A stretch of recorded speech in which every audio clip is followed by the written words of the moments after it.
Ito ng traktora na sinasabi ko na kailangan siyang gagamitin sa ikatlong beses or sa pangatlong beses. Pero bago muna magbilang muna tayo ng ating patdan.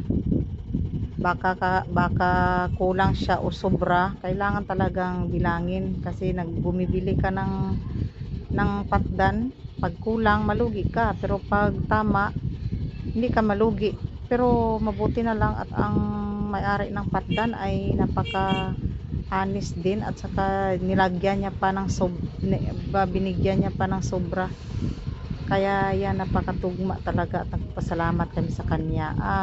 At itong mga laborer na ito, napakagaling din at napakasipag din nila. Ito na naglagay siya sa kanyang hawak, sa kanyang hips ng patdan para itanim na.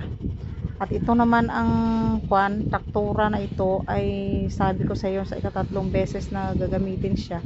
Itong tawag dito ay sa amin arado siya guys, arado siya. Pag inilagay mo dyan ang patdan, malalim siya. Kailangan talaga lalong lalo na pag mainit. Kasi pag mainit, mamamatay ang tubo pag hindi malalim yung idas. Kailangan nga malalim siya.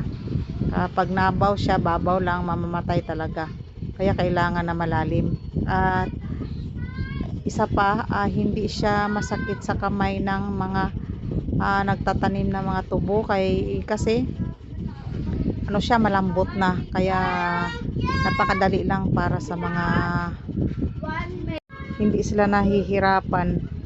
Pag traktora, ganyan talaga. Pero pag kalabaw, maganda naman ang kalabaw, kaya lang hindi siya mabilis kumparar dito sa traktora na napakabilis.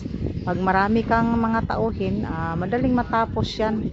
Yan, tingnan nyo mga guys, pinapaalang nila kasi napakalambot ng lupa. Ganyan talaga, basta traktora ang gagamitin mo mga guys. Kaya kung kalabaw, okay naman, mas okay naman ang kalabaw. Hindi naman mas maganda din ang sa kalabaw eh.